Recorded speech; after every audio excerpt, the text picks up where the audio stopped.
Bonjour à toutes et à tous, bienvenue à Danscussion & Co sur choc.ca. Tous les vendredis midi, Danscussion & Co décrypte pour vous l'actualité des arts de la scène. Danse, arts et spectacles, société, culture, politique, musique, tout y passe. Pour nos 90 minutes culturelles de cette semaine, vous retrouvez les fidèles chroniqueurs et animateurs du vendredi, Robert Santamour, Jérôme Pruneau, Jérémy Vitupier, Maude Mazoro-Tenbuller et moi-même, Clara Garzarek. Bonjour Clara. Salut Maude, tout de suite, c'est l'actu de la scène. Avec nous aujourd'hui, Maude. En cette journée internationale des droits des femmes, et parce que le chemin à faire reste encore long et que nous devons de le poursuivre, les femmes sont à l'honneur. Et j'ai le plaisir de recevoir deux artistes féminines, racisées, engagées, féministes et sœurs, pour clore le tout, impliquées dans un même projet et un même collectif, le Uptown Crew. Elles sont là et dans 2 semaines, elles partageront l'affiche de leur première pièce de théâtre, Le Venin de Jocaste, qui sera présentée lors du festival féministe Revolution They Wrote.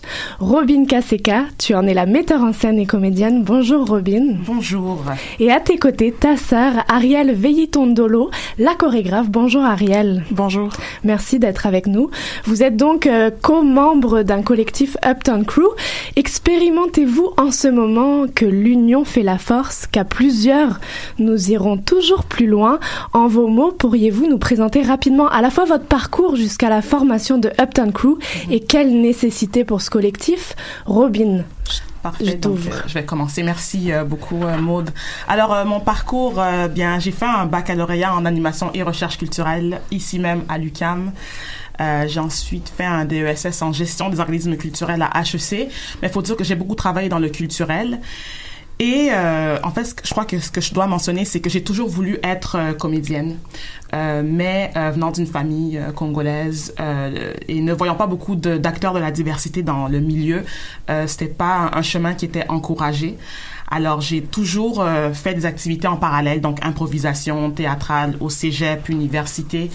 Mais c'est vraiment à l'âge de 27 ans, Kurt Cobain m'a rappelé que attends, mais qu'est-ce qu'il faut que tu fasses? Il faut que tu sois fier de ton parcours. Donc je me suis dit OK, je me lance officiellement dans ce milieu-là, peu importe. Donc j'ai pris plein de cours, ateliers importants. Puis il y a eu Diversité Artistique Montréal, qui a le projet justement des auditions de la diversité auquel j'ai participé et j'ai été finaliste. Et ça a vraiment été un déclencheur par la suite. J'ai fait le Black Theatre Workshop en tant qu'artiste mentoré, puis participé à des courts-métrages, pièces de théâtre, dont Baobab l'année dernière. Et puis avec Zainab, que j'ai rencontré à Côte-des-Neiges, un centre communautaire où on fait des activités pour la communauté, on a vraiment bien connecté en termes de projets artistiques, en termes de vision, en termes de droits de la femme, entre autres aussi, et de la place que les gens racisés ont dans les arts de la scène.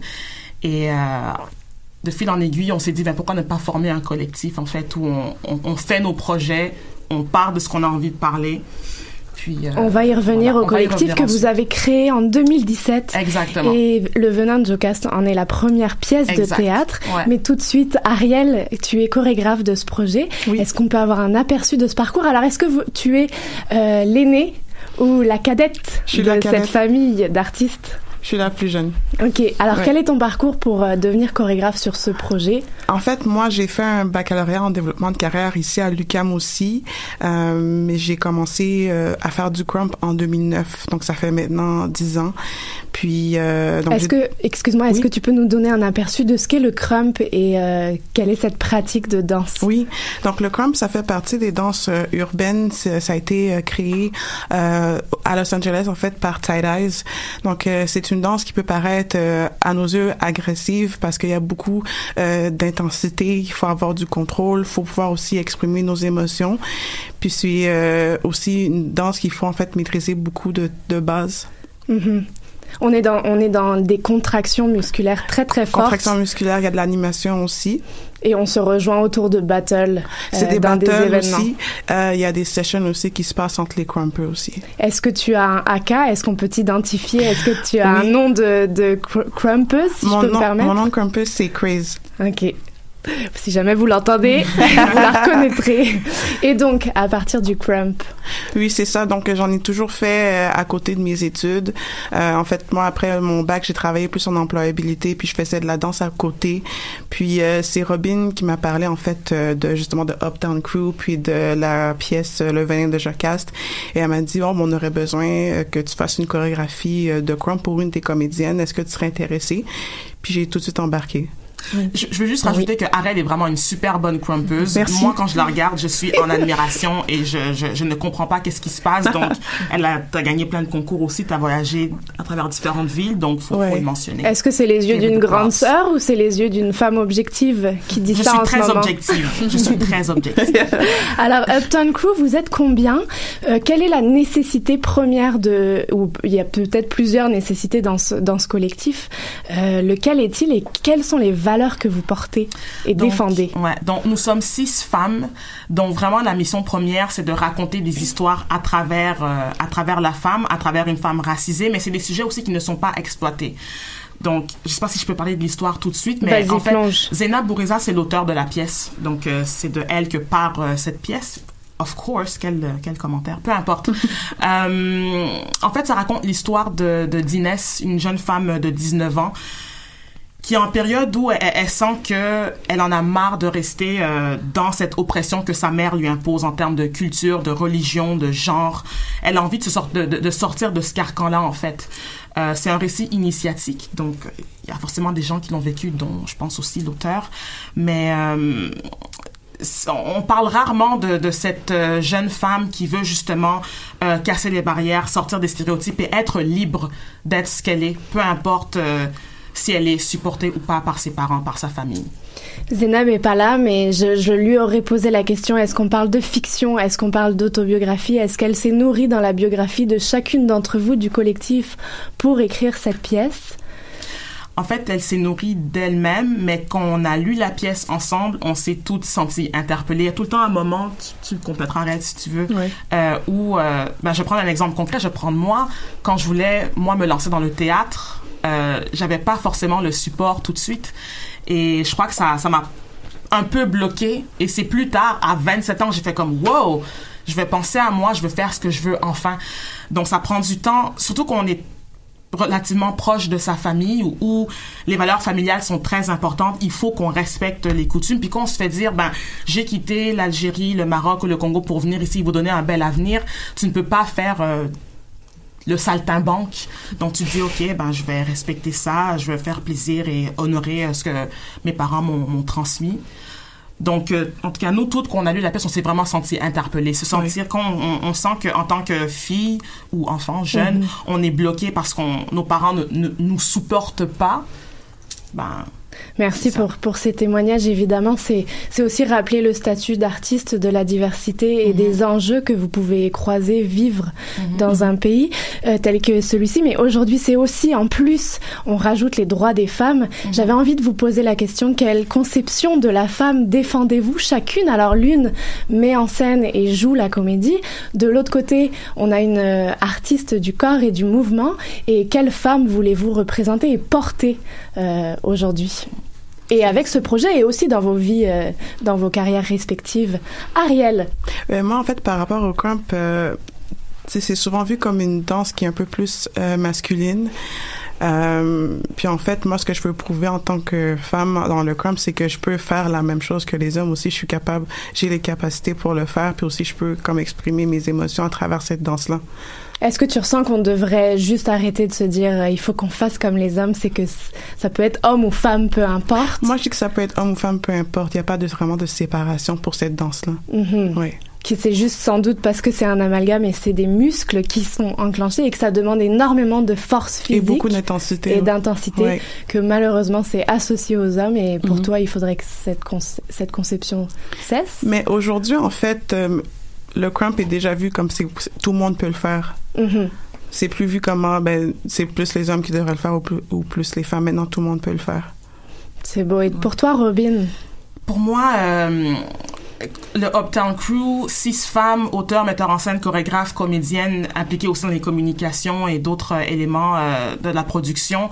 C'est une affirmation on est capable de faire des trucs par nous-mêmes, sans le besoin de l'homme.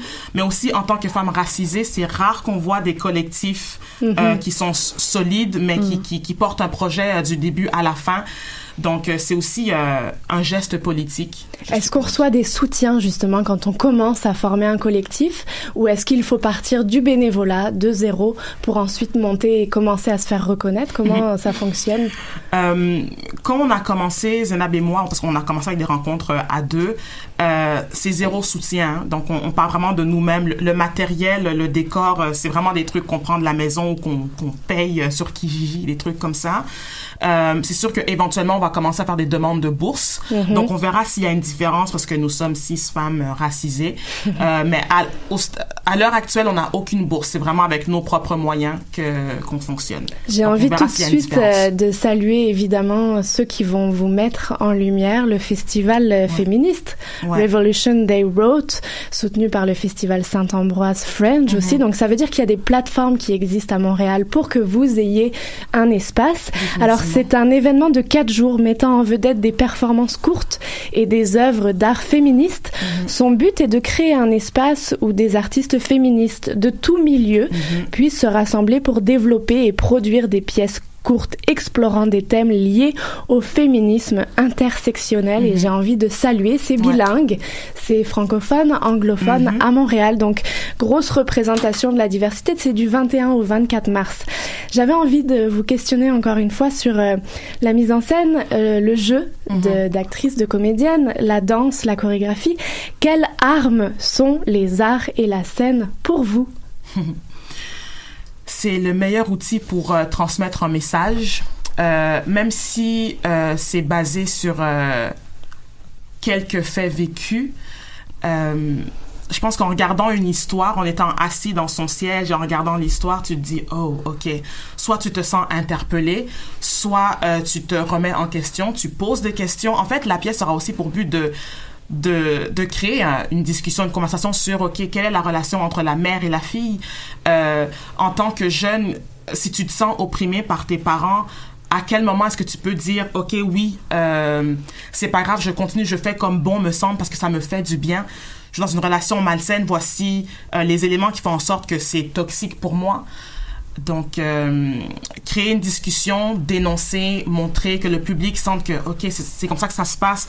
Bon, il y aura des éléments un peu funky dans la pièce, certes, pour recréer un peu un imaginaire et mettre un peu de pep et de punch dans la pièce. Mais je pense qu'avant tout, on veut créer une discussion puis dénoncer les relations mères toxiques. On lit souvent que être comédienne, c'est raconter des histoires, se pencher, rentrer dans des corps de personnages. Est-ce que pour toi, c'est le cas ou est-ce qu'il y a un désir d'authenticité de ton être à toi avant tout et d'être dans la réalité même? Ben, c'est sûr qu'en tant que comédienne, il faut être extrêmement vulnérable. On laisse une partie de soi-même. On creuse dans notre vécu. Quitte à ce qu'on fasse aussi de la recherche faut vraiment essayer de comprendre, d'être empathique envers l'histoire qu'on raconte pour pas tomber justement dans le cliché, le superflu. Mais la pièce qu'on monte en ce moment, elle est pas évidente.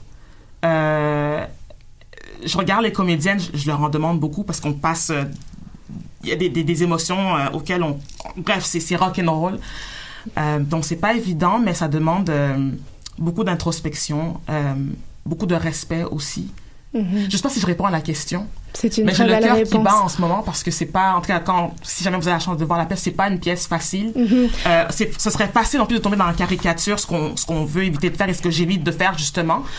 Je m'arrête là. Vous abordez une relation. Je vais revenir à toi, Ariel, sur l'arme qui est l'art et la scène. Je vais juste profiter de ce que tu as ouvert, Robin, pour mentionner que cette pièce parle de la relation mère-fille qui peut être toxique, que vous développez des personnages féminins extrêmement complexes, que vous chamboulez les préconceptions sur la maternité, ce que je trouve assez intéressant. Ce qui se cache, vous révélez ce qui se cache sous le masque social, vous abordez la maladie mentale et les abus psychologiques, rien de moins. Alors, ça abonde dans la question quelle arme est la scène est pour toi, Robin, pour toi, Ariel. Est-ce que tu aurais une réponse à cette grande et vaste question de quelle arme est la scène et les arts pour toi? C'est une manière de m'exprimer, de transmettre un message également. C'est beau, par le corps pour toi. Par le corps, avec la danse.